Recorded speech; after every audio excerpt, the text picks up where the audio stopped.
ঈমান মানে কি? ঈমান মানেই মানা। আমরা বাইরের দেশে পড়ছি, যদি আমরা কোনো কথা বলতাম, আমাদের শিক্ষক বলতো, বাস তোমার উপরে ঈমান আনছে। আমার উপরে ঈমান আনছে নাকি মানে আমি আল্লাহ নাকি? আমার উপরে ঈমান আনছে মানে এটাই নয়, তোমাকে যেরকম আল্লাহকে মানি, রাসূলকে মানি, তোমাকেও এরকম মানি, এটা নয়। তার মানে কি? ঈমান মানে কি? তোমাকে মানছি। শরিয়তের ঈমান হলো আল্লাহ রাব্বুল আলামিন নবী পাক সাল্লাল্লাহু আলাইহি ওয়াসাল্লাম আমাদেরকে যেই কাজের প্রতি বিশ্বাস করার জন্য বাধ্যতা করেছেন তার নাম হচ্ছে ঈমান। তার নাম কি? ঈমান। কোরআনের আমাদের আগে একজন মৌলানা বলছে যে কোরআন কাফের হওয়ার জন্য, ঈমানের থেকে খারিজ হওয়ার জন্য পুরা কোরআন অস্বীকার করা জরুরি না। যদি কোনো ব্যক্তি কোরআনের কিবা একটি অংশ, একটি জুজ, একটি পাঠকে অস্বীকার করে, অবশ্যই সেই ব্যক্তি কাফির হয়ে যায়, ঈমানের থেকে খারিজ হয়ে যায়। যেরকম ভাবে বলছে আমানতু বিল্লাহি, আমি আল্লাহর প্রতি ঈমান আনছি। সর্বপ্রথম বলা আছে কি? আমানতু বিল্লাহি, আমি আল্লাহর উপরে ঈমান আনছি। 2 নম্বর, ও মালাইকাতিহি, আল্লাহ রাব্বুল আলামিনের ছোট বড় সমস্ত ফেরেশতার উপরে ঈমান আনছি। ও কুতুবিহি, আম্বিয়া ইকরাম আলাইহিমুস সালাতু ওয়াস সালামের উপরে যেগুলো কিতাব নাজিল করেছে সেই সমস্ত কিতাবের উপরে ঈমান আনছি, মানে কি? মানছি। ওয়াল ইয়াউমিল আখিরি, এবং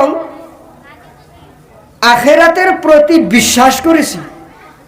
ওয়াল কদরি খাইরিহি, এবং তাকদীরের মাধ্যমে ভালো মন্দ যা কিছু হয় আল্লাহর পক্ষ থেকে হয়, এটা বিশ্বাস করেছি। ওয়া শাররিহি মিনাল্লাহি তাআলা ওয়াল বাসি বাদাল মাউত, মৌতের পর দুবারা ফির জিন্দা যে করা হবে এটার উপরে বিশ্বাস করেছি। এর নাম হচ্ছে ঈমান। এখন আমি একটা প্রশ্ন করতে চাই। আমরা বহুত শুনছি যে বহুত মানুষ নামাজ পড়ে না। নাই আমাদের এলাকার মাধ্যমে আছে না? নাই বহুত মানুষ নামাজ পড়ে কি? 5 ওয়াক্ত পড়ে কি? 5 জায়গা পড়ে কি? কিছু মানুষ আছে যে ঈদের নামাজ পড়ে, কিছু মানুষ আছে জুমার নামাজ পড়ে, কিছু মানুষ আছে ফজরের নামাজ পড়ে, বাকি 4 নামাজের খবর নেই। কিছু মানুষ আছে 3 ওয়াক্তের নামাজ পড়ে। যাই হোক, কিছু মানুষ আছে নামাজই পড়ে না। এগুলা মানুষ কি তাহলে, যারা নামাজই পড়ে না?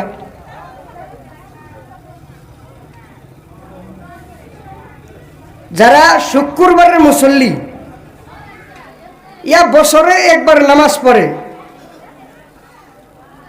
এই ঈদের নামাজ পড়ে, 2 ঈদের খালি নামাজ পড়ে, এরা মুসলমান নাকি? বলেন, অন্তরে কি আছে? বাইকের দিন অসুবিধা তো নেই, এটা তো জেলার ভাষা বলা। একজন মানুষের নামাজই পড়ে না, কিন্তু বিশ্বাস আছে আল্লাহ এক, রাসূল এক, কিতাব সত্য, আমল করা লাগে, না করলে পাপ হয়, নামাজ না পড়লে জাহান্নামে যান লাগবো, সব কিছু বিশ্বাস করে, খালি আমল করে না। এই ব্যক্তি কি?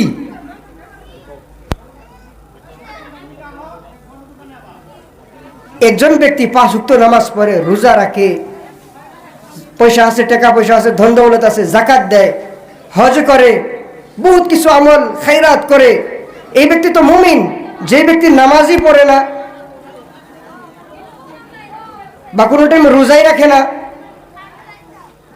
খালি বিশ্বাস করে, এই ব্যক্তি মুমিন।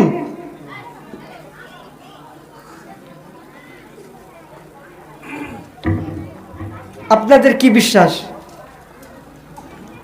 যদি মুমিন, যদি বলেন যে মুমিন না, তাহলে জানাজার পড়তে পারবেন না। তো বহুত মানুষের জানাজার পড়ি আমরা, যে বছরে একবার নামাজ পড়তো, দুনিয়ার থেকে চলে গেছে, এরকম বহুত মানুষ আছে না? নাই? তাদের আমরা জানাজার কেন পড়লাম? জানাজা তো চলবে না, একজন কাফের মানুষের জানাজার পড়াটা কুফুর।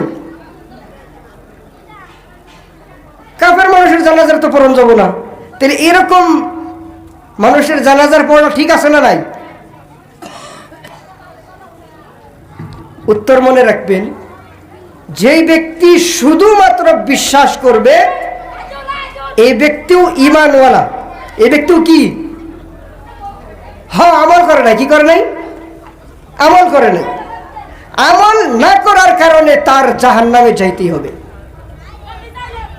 যদি আল্লাহ মাফ করে দেয় আমরা জিজ্ঞাসা করতে পারবো না, আল্লাহ তুমি কেন মাফ করলা? আল্লাহকে জিজ্ঞাসা করতে পারবো? কিন্তু মুমিন কেন? আল্লাহকে বিশ্বাস করছে, রসুলকে বিশ্বাস করছে, আখিরাতকে বিশ্বাস করছে, মরার পর ফির জিন্দাকরণ করবে সেটা বিশ্বাস করছে, জান্নাতকে বিশ্বাস করছে, জাহান্নামকে বিশ্বাস করছে, সব বিশ্বাস করছে, আমল করে নেই। এই ব্যক্তিও মুমিন, মনে রাখবেন। কিন্তু হ্যাঁ আমল করে নাই। আমল না করার কারণে একে আল্লাহ রাব্বুল আলামিন জাহান্নামের মাধ্যমে দিবেন। যখন পাপ মুক্ত হয়ে যাবে তখন নিয়ে জান্নাতের মাধ্যমে প্রবেশ করবেন। সুবহানাল্লাহ। আমরা জাহান্নামে থাকবার পারবো? এই যে পাপ মুক্ত হওয়ার পর্যন্ত যে আমাদের আল্লাহ হেফাজত করুক, জাহান্নামে যে ডালবো সেই জাহান্নামের ভিতরে আমরা থাকতে পারবো? আমরা কেন এটা চাই না যে আমরা মরার পর জান্নাতে ডাইরেক্ট যাবো, মরার পরেই আমাদের জান্নাত? জাহান্নামে কেন যাবো? কি এর দরকার আছে? এই দুনিয়ার মধ্যে ভালো করে আমল করি না, শয়তানের কথা শোনা ছেড়ে দিই আমরা, আল্লাহ রাব্বুল আলামিন ডাইরেক্ট আমাদেরকে জান্নাত দিবে। বলেন সুবহানাল্লাহ। তো যাই হোক, ঈমান, একজন ব্যক্তি ডাইরেক্ট জান্নাতে যাইবার হইলে ঈমানও লাগবে, ইসলামও লাগবে। ইসলাম মানে কি? আমল। মুসলিম মানে কি? যেই ব্যক্তি ইসলামের আল্লাহ রাব্বুল আলামিন যা কিছু হুকুম করছেন, বলছেন, আদেশ করছেন, সেই ব্যক্তি যেগুলো আমলের ধারায় মানলো, চললো, তাকে বলা হয় মুসলিম। মুমিন, মুসলিম। যে ব্যক্তি মানলো সেই ব্যক্তি মুমিন, এবং যে ব্যক্তি মানলো সেকে বলা হয় মুসলিম। আমাদেরকে দুয়াটা হওয়া দরকার। দুয়াটা আমাদেরকে মুমিনে হওয়া দরকার, আমাদেরকে মুসলিম হওয়া দরকার। এক ব্যক্তি শুধু মুসলিম কিন্তু মুমিন না, এই ব্যক্তি এনি টাইম জাহান্নামে যাবে, কোনোদিনও জান্নাতে যেতে পারবো না। মুসলিম মানে কি? মুনাফিক। তার মানে হুজুরে পাক সাল্লাল্লাহু আলাইহি ওয়াসাল্লামের জামানায় যেগুলো মুনাফিক ছিল, কুটকুট করে হুজুরে পাক সাল্লাল্লাহু আলাইহি ওয়াসাল্লামের দুশমনি ভইরা রাখতো কলিজার ভিতরে, কিন্তু তারা হুজুরে পাক সাল্লাল্লাহু আলাইহি ওয়াসাল্লামের পিছনে নামাজও পড়তো এবং দুশমনিও রাখতো। এগুলারে বলা হয় মুনাফিক। আর যে ব্যক্তি হুজুরে পাক সাল্লাল্লাহু আলাইহি ওয়াসাল্লামকে মানতো, মোহাব্বত করত এবং তার পিছনে চলতো, তার হুকুম মানতো, তার আদেশ মানতো, এই ব্যক্তি জান্নাতি। সুবহানাল্লাহ। তো যাই হোক, আমি কোন দিকে গেছি গে, তো এগুলো মনে রাখবেন। যাই হোক, আমি যে আয়াতগুলো পড়েছি এগুলা না করে কিছু কথা কই আমি আমার জায়গা নিয়ে নেব ইনশাআল্লাহ, বেশি টাইম নেব না। আমাদের যেই জামানায়, যেই হালতে আমরা জিন্দিগি বসবাস করতেছি, এটা হয়েছে ফিতনার জামানা, ইন্টারনেটের জামানা। মানুষের সাথে ঘোরার দরকার নাই, মোবাইল নিয়ে এলেই মানুষ খারাপ হয়ে যায়। হয় না? নাই? হয়ে যায়। বহুত হালত খারাপ। বলা হয়েছে যে আগুনের টুকরা হাতে নেওয়া মুমকিন, মানে হতে পারে, কিন্তু ইসলাম ঈমান রাখাটা বহুত কঠিন। আল্লাহ রাব্বুল আলামিন আমাদেরকে ইসলাম ঈমান নিয়ে আমাদেরকে এই দুনিয়া থেকে যাওয়ার জন্য তৌফিক দান করুন। সবাই বলেন আমিন। আমিন। এই দুনিয়া ফিতনার জামানা বর্তমান। তো এই জন্যে আমি দু একটি কথা বলতে চাই যে ঈমান ঠিক রাখার জন্য আমার কিছু পদ্ধতি আছে, যেগুলো ভঙ্গন করে, বাউন্ডারি কোর্স করে আমরা যাওয়াটা ঈমানের জন্য খাতরা। আমরা তাহকিক করে যেই জায়গায় সত্য কথা প্রমাণিত হব সেই জায়গায় সেই কথা মানার জন্য আমরা বাধ্যতা। আমি বুঝাইতে পারতেছি কথাগুলো? সেই কথাগুলো মানার জন্য আমরা বাধ্যতা। 1 নম্বর, সত্য কথা মানার ক্ষেত্রে আমরা তাআসসুবিয়াতের শিকার হব না। তাআসসুবিয়াত মানে কি? আমি আরবি লফজ বলছি, আমি ভাঙাই দেবো ইনশাআল্লাহ। তাআসসুবিয়াত মানে বাস আমি যেটা বলছি বা আমি যেটা বুঝছি, আমি যেটা শুনে বুঝছি ওইটাই, আর কারোটা মানবো না। এটা হচ্ছে তাআসসুবিয়াত। আর এই জিনিসটা বহুত খতরনাক। এই জিনিসটা কুফুর তুরি পৌঁছিয়ে দেয়। আপনি যখন কেউটাই মানবেন না তখন তো বহুত খতরনাক কথা। এই জিনিসটা হওয়া যাবে না। হ্যাঁ, কি হওয়া যাবে? মুহাক্কিক হওয়া যাবে, মানে তাহকিক, চালাঝাড়া করা। সত্য কি বিশ্রাইতেছেন, চাহে আমার সত্য যদি মুখালিফ মানুষ আমার দুশ্মনের কাছেও যদি আমি পাই, তার কথা সত্য বলে নিয়ে আমার অন্তরের ভিতরে জায়গা দিয়ে তার জরিয়ে আমি আমল করব। এটা হয়েছে মুহাক্কিক। আরেকটা হচ্ছে মুদাক্কিক। মুদাক্কিক মানে কি? দলিলেরও দলিল আছে। তার মানে যেরকম ভাবে বুখারী শরীফ, মুসলিম শরীফ, তিরমিজি শরীফ, আবু দাউদ শরীফ, নাসাই, ইবনে মাজাহ, মিশকাত শরীফ, এগুলো যেগুলো সিহাসিত্তা হাদিসের কিতাব, এই হাদিস যেই ইমামগুলো লেখছেন সেই ইমামরাও অন্য কিতাব থেকে আনে লেখছে। তার মানে তারা তার অন্তরের ভিতরে আল্লাহর পক্ষ থেকে ডাইরেক্ট নাজিল হয় নাই, তারাও মেহনত কইরা নানান জায়গায় থেকে হাদিস জড়ো কইরা তারাও কিতাব লেখছে। তারা কি করছে? কিতাব লেখছে। এটাকে বলা হয় মুদাক্কিক। আমরা মুদাক্কিক হওয়া জরুরি, অর্থাৎ হযরত উলামা ইকরাম, আমরা মুহাক্কিক হওয়া জরুরি। আমরা চালাঝাড়া করে কোনো আমলের বিষয় আমরা ভালো করে জেনে নিয়ে আমরা আমল করার জন্য চেষ্টা করব। আর এই ক্ষেত্রে আমরা তাআসসুবিয়াতের শিকার হব না, মানে অমুকে যেটা বলছে এটাই মানার জন্য বাধ্যতা, এটা আমরা কোনো লাজিম হব না।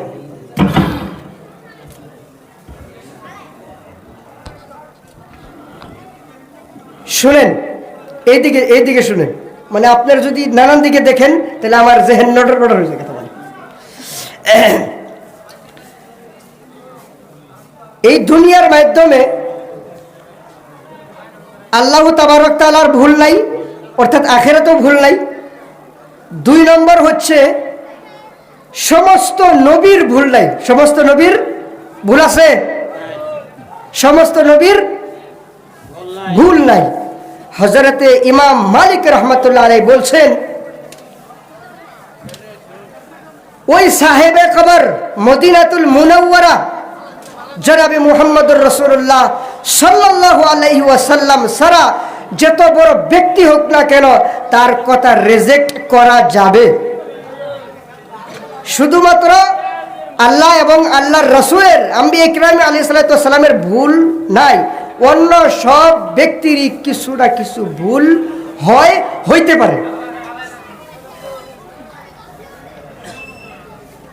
তো এই দুনিয়া আল্লাহ রাব্বুল আলামিন নবীদেরকে দিন দিয়া পাঠাই দিয়েছেন। দিন নেওয়ার ক্ষেত্রে কাদের আমরা অনুসারী করব, কাদেরকে মানব, এটাও আমাদের জন্য বহুতই গুরুত্বপূর্ণ।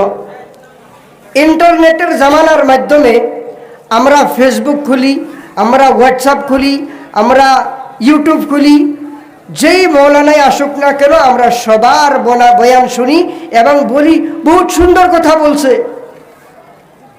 বহুত সুন্দর না, খালি এটাও বলে যে আমার ভালো লাগছে, আমি ঠিক বলি। আপনি যদি আলিম না, আপনি কিরকম করে ঠিক বললেন? কথা যদি অল্প খারাপ পান মাপসায় নিয়ে গেই। যেই জিনিসের ময়দানে ওই ময়দানের যে মাহির সেই বলতে পারবে যে এটা কথা সত্য না মিথ্যা। আপনি কিরকম ভাবে পণ্ডিত হয়ে গেলেন, আপনি বললেন ঠিক। ডাক্তার হইতে গেলে সার্টিফিকেট লাগে, ইঞ্জিনিয়ার হইতে গেলে পড়তে লাগে, সমস্ত জিনিস পড়া লেখা করা লাগে, আপনি আলেম পড়া ছাড়াই আপনি বলে দিলেন এটা ঠিক ওইটা ঠিক। দিনের ক্ষেত্রে দিন লাওয়ারিস না, দিন ওয়ারিস, এই ইলমে দিন। আল্লাহর নবী সাল্লাল্লাহু আলাইহি ওয়াসাল্লাম এই উম্মতিদেরকে ওয়ারিস বানাইয়া পাঠাই দিছে, যারা এই ক্ষেত্রে যারা ইলম হাসিল করব তাই ওয়ারিস, তারা অন্য মানুষ ওয়ারিস না। তো আমরা দিন নেওয়ার ক্ষেত্রেও আল্লাহর নবী সাল্লাল্লাহু আলাইহি ওয়াসাল্লামের ওয়ারিসিনের কাছে আমরা দিন হাসিল করব ইনশাআল্লাহ। আপনাদেরকে দিয়া যায়, কোন ব্যক্তির জবানে থেকে আমাদের জনাবে মুহাম্মদুর রাসূলুল্লাহ সাল্লাল্লাহু আলাইহি ওয়াসাল্লাম এবং সমস্ত আম্বিয়া হযরতে আদম আলাইহিস সালাতু ওয়াস সালাম থেকে নিয়ে হযরতে ঈসা আলাইহিস সালাতু ওয়াস সালাম পর্যন্ত এবং আল্লাহর নবী সাল্লাল্লাহু আলাইহি ওয়াসাল্লাম সাথে যত নবী, এই নবী ইকরামের বিষয়ে কোনো ব্যক্তির জবানে থেকে কোনো আলিমই হোক না কেন, আমরা আলিম নেব, আমরা দিনী ইলম নেব আলিমের কাছে থেকে। আমার কাছে তো ইলম নেব না, যার কাছে যেটা আছে তার কাছে যে ওইটাই হাসিল করা লাগে। একজন ব্যক্তি গণিত জানে, একজন ব্যক্তি কি জানে, গণিত জানে, তার কাছে যে এরা কি আমরা এই ডাক্তারি শিখবো নাকি? যেই ব্যক্তি যেটা জানে সেই ব্যক্তির কাছে সেইটাই হাসিল করবে। একজন ব্যক্তি ইলমে ফিকহ মাসলা মাসাইলের বিষয় জানে, তার কাছে যাইয়া হেরা আমরা মাসলা মাসাইলই জানবো। একজন ব্যক্তি কোরআনের তাফসীরের মাধ্যমে মাহির, সের কাছে যে মাসলা জিজ্ঞাসা করবো না, তার কাছে যাইয়া জিজ্ঞাসা করবো এই আয়াতের তাফসীর কি, এটা জিজ্ঞাসা করবো। একজন ব্যক্তি মুহাদ্দিস মানে হাদিসের মাধ্যমে গবেষণার মাধ্যমে তিনি মাহির বিরাট জানা, তাকে বলা হয় মুহাদ্দিস।